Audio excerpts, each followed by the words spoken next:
Thomas today. You had said earlier in the year that you thought he was the most improved guy in the conference, right? Do you still feel that way? And kind of how has his game changed from where it was a year ago? Well, his game has really changed for the better in really every aspect of his game. His shooting percentages have been much more consistent. His ball handling, decision making with the basketball, his assist to turnover since Maurice went down has been outstanding. So you move a guy to a different role, a role that he hasn't played, and he handles it well, and that's a sign of maturity. And then obviously defensively, he's taken a step in the right direction as well. We've put him on some really good players, and not very many of them have had outstanding numbers against Kyrie. So we wouldn't be where we are without him. He's been valuable to us in a lot of ways. Where's he made his biggest improvement? I just think probably confidence. And I think the confidence has allowed him to get through a tough stretch, shooting the basketball early in league play. And confidence has allowed him to become a better defender and not doubt himself when maybe he makes the wrong read or makes the wrong play. He's been able to turn the page to the next play much better than he could as a freshman. And I think, obviously, he put a lot of work into his game in the offseason, and that's shown on the floor. But without confidence and some belief in yourself, it's hard to put it to use on the floor on a daily basis. Can you explain a little bit just about how his role has changed from where it was before Mo went down? Well, he's handling the basketball more. We're throwing it ahead to him more. We're putting him in some decision-making roles in the quarter-court offense. Defensively, it hasn't changed. He was guarding the best player then, and he's guarding the best player now, and that will continue to take place. But, and besides everything that's happening on the floor, his leadership has elevated as well. He's speaking his mind more. He's encouraging and been demanding defensively with his teammates, which he can do because of the effort that he gives each and every possession. So he's really changed for the better in almost every aspect of the game, and a lot of it has taken place the last 3 weeks. Greg, talk about Seton Hall. You played them this conference opener back in December. What do you remember about that game, and how do they look? Well, they're a team they've won some close games in league play. They've lost a fair amount of close games in league play. Delgado can get 20 points and 20 rebounds on you in any game if you're not careful. And our plan with him the first time was good. We got it out of his hands. Rodriguez hurt us. Carrington hurt us some. But we tried to take Delgado out of the game. And obviously they're going to adjust to that. So we have to be ready for whatever those adjustments may be. But you have 4 guys that were Big East champions last year as starters in the tournament, and they're back. And they're playing for their NCAA tournament lives right now. So we're going to see a desperate and hungry team on Wednesday night. We're going to have to match their physicality and hopefully continue to execute at a high level like we have been recently. You guys have been so good on the road. You control any distractions on the road. I control their time. I can control when they're on their phone and when they're not on the phone, and make sure they're maybe getting ample sleep. But there's not many teams that have done what we've done on the road this season. And part of it is when you go on the road, you're going to hit some adverse times during the game. And when we can bring guys like Isaiah Zierden and Toby Hegner, Zach Hansen, guys that have that type of experience off the bench, they don't really get shook. And I thought in the DePaul game in particular, a game that was anybody's game 8 or 9 minutes in, when we went to that group, they were able to create some separation for us. And then when the starters came back in, we were able to put them away. So, I think our experience has certainly helped in that regard. Greg, you moved up 3 spots in the AP top 25 to 20, and they came out with the top 16 seeds over the weekend. Just tell me your thoughts on just the whole weekend events. Well, we've remained in the top 25 all season, which is hard to do given the adverse blow that we were thrown in losing Maurice. So, we've played some good basketball. We've had a near miss certainly in the win or in the loss against Xavier at home. and really only had one game where we played really poorly at Georgetown since Maurice has been out. The rest of those games, we've had times where we played really good basketball. So hopefully we can continue to move in a consistent direction. Our assist percentage is in the low 60% rate since we've lost Maurice, as compared to 53 or 54% with him. So we're sharing the basketball. We're doing what we need to do. As for the top 16, I didn't anticipate that we would be in there. Obviously, they're still evaluating who we are without Maurice Watson, and I get that. I understand that. But our resume was certainly good enough, I think, to be in the top 16, and we just have to continue to add to it. And we've got 5 more opportunities to play teams that are top 100 in the RPI, and the 6th game is against a team in St. John's who's playing really good basketball right now. So we've got 6 difficult games left. And a chance to really enhance our resume and put ourselves in a good position on Selection Sunday. Hey, Greg, one more thing on Khyri. As far as you saying that you may not be where you're at if you didn't have him, is that because he does so much so well? Yeah, he's so valuable to us. Defensively, he's our most valuable player, and it's not even really close.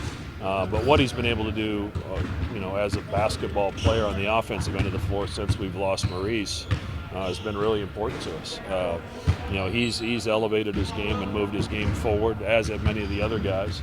But for a sophomore to do that, and to really emerge in a leadership role when that wasn't part of his DNA at all before, is really a credit to Kyrie and how he's matured as a person and a player during the couple of years he's been here. Well, you talked about how in the NIT last year he elevated his game as well. Is he taking it? He's taking it beyond that then, off of NIT? I don't think there's any question. I think what the NIT did was give him a little shot in the arm because he did not have a good end of the conference season, wasn't playing a lot at that period in time, and had some success in those NIT games, and that carried over onto the practice floor during that time when we got those extra practices. And that, I think, motivated him in the off season to really get to work and maybe add to his game, develop some things he didn't have in his game, become a more consistent shooter, and obviously get stronger, which he's done. So the NIT for him was really an important, it was an important piece of the puzzle for him to get to where he is today. We've talked about this a little before, but Marcus, keeping his edge and yet being smart in terms of the team. I mean, that was just a random thing, I guess, at the end of the game with the slip dunk and the key up. How do you approach that with him? Because you want him to be aggressive, and that's when he's probably at his best, I guess. Yeah, we want Marcus to be aggressive. We want him to play with an edge. We also want him to play with intelligence. And, had that been a close game, he gets his 3rd foul with 13 minutes left. It's a different situation. So hopefully, sitting over there for 4 or 5 minutes, he understands the impact that it had on him and could have on our team should the score be different. I mean, we want him to make plays like that. He's very capable of making plays like that. He's just got to handle a little bit better next time. Where did the switch kind of flip for you?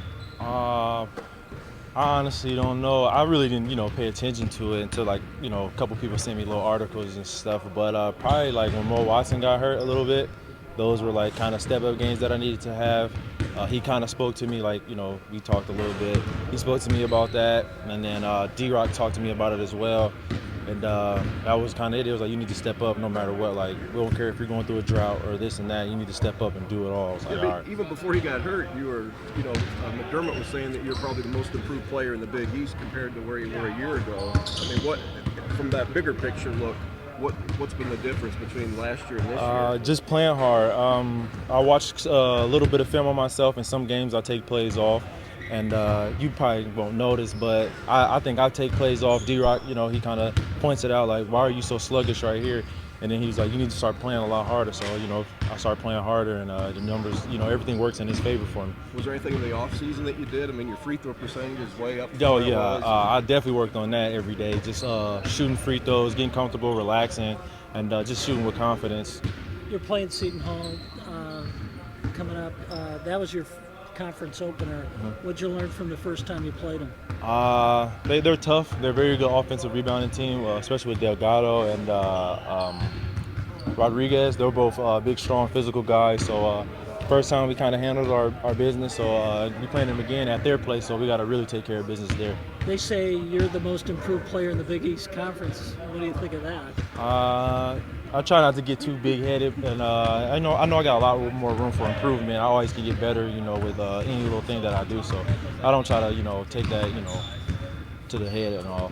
Where is your biggest improvement from a year ago? I don't know. I honestly don't know. Probably rebounding. I would say rebounding a lot more. And why is that? They yell at us about it a lot. I'm always the one getting yelled at about not rebounding, so I'm like, let me just go ahead and get a couple rebounds so they can just shut up. So did you take that upon yourself when Watson went down? I mean, you said that some guys talked to you a little bit about stepping up with it. Yeah, they talked to me about that because they were like, you're good, you're athletic, but at first I was just like, Wop, Marcus, and Justin, they can, I guess got all the attention. I was just like, it's whatever. I don't really pay attention to it like that. And then once he got hurt, they were like, you need to step up this and that, and it's whatever. Well, that was kind of my next question. I mean, Watson got a lot of attention coming into the year. Patton emerged, he got a lot of attention. Foster being the transfer. I mean, you're kind of the odd man out a little bit when people were talking about Creighton. Did that bother you? It's whatever. I mean, not really. I don't really read the articles in the paper all like that, so it's cool. I mean, they're good. I don't, degrade them at all. I just kind of feed off them. They kind of feed off me. During the DePaul game, they mentioned too that more of an effort to step up leadership-wise. Is that true? Like, Coach said that to the broadcast, maybe. Has that been a concerted effort? Or no, not really. I guess he noticed it. I don't really know. I just kind of brought the ball up here and there, kind of made certain plays, and that was it. I really didn't. It's just kind of evolved now. Yeah, yes, sir. Do you, who's the better dunker, you or Marcus? Probably me. Honestly. Probably me. I'll say me. You say? And don't lie. Don't lie to people like that. It's probably me. I don't. You had a pretty good one the other day. Yeah, he did. Nobody jumps with me, so I can't debate with that. What is your vertical? I have no idea. Really? It just went. I know from last year it went up like 2 inches. So Where was it last year? We'll do the math. I honestly don't know. I don't even know. Bailey doesn't tell us. He just said, "Well, you went up from last year 2 inches." So I never really asked. Good as you felt, or is it just one of those things you can just keep playing and the shots are going to fall? I felt good. Ankle felt really good, and it's continuing to feel really good. So hopefully it's gonna continue to get good throughout the next couple of days, and hopefully I'll be ready and full go by Big East tournament. I was going to say, it's got to be frustrating because you're not 100%, but is anybody 100% at this point? No, I mean, you look across the nation, there isn't anyone playing. I mean, everyone's got bumps and bruises and playing with something. So, I mean, it's just more or less just fighting through it and battling every day. And what have you seen from Kyrie in terms of his development, not just in season, this season, but also last season? Man, he's changed completely. I mean, he's a whole new man. He's been playing really well the last 5 games, and we need him to continue to do that. Take some stress off of Marcus and the rest of us too. So, it's just he's grown a lot in the last 2 years, and it's actually really cool to see coming from a 4th-year junior. I mean, how you said he's coming into the leadership phase, and there's people turning to him. Davion's looking to him a little bit more, and even guys like me looking for someone to say something the right way. He's got something to say. He's quiet at first, but you break him down, he's finally starting to be a little bit more vocal, and he's really done some good things for us the last couple games, and hopefully he stays with it. Did that happen when Maurice went down, or is that something that happened beforehand? It was gradually coming a little bit more. You could see it coming throughout the year, but once Maurice went down, I don't know what he did, but he decided to take it upon himself, and guys like me decided to be a little bit more vocal, but he's taking it to a whole new level, which has been really awesome and helpful for us. Toby, Pay attention at all to NCAA selection committee releasing the top 4 seeds from each region? I mean, I've seen a little bit about it, but I try not to read it. Some guys might like to read that kind of stuff, but I try to stay away from all the little things, and just we got a big game on Wednesday, and it's got to focus on that before anything. Can it be a distraction if you guys think about that? Is that what you're trying to do? I mean, it can be. There's been a lot of hype throughout this team. With Maurice going down, we're really good. I mean, we have the potential to make a good run in the tournament. So there's a lot of hype. But just something personal I do. I just try not to read into the little things. Toby, talk about the Seton Hall. That was your conference opener back in December. What do you remember about that game and this matchup? It was a great game, and Seton Hall's a team that could do really well in the tournament and make a run in the Big East tournament and make that NCAA tournament. just like they did last year. So, I mean, you can't really sleep on what they're doing. It's going to be a big physical game, and it's not easy winning on the road. But we've done something special this year with winning on the road, and we got to continue to do that. Is it one of those things, though, that you played so long ago? I mean, last year, Yeah, your team's so different. They've got to be a little different, right? Yeah, exactly. I mean, some people are stepping up. Their shooting guard Powell has been playing really well the last couple of games, and Desi Rodriguez he's making out to be an all-lead team or all-lead player, and so there's bits and pieces for him that are working really well. It'll be interesting to see. I'm excited to see what D-Rock's got for us today, and like I said, it's a big game on Wednesday, and we got to come out fighting.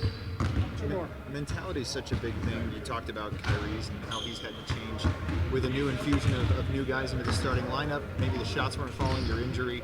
What's this year been like mentally for you so far? It's been different. Last year I was really up and down and very inconsistent.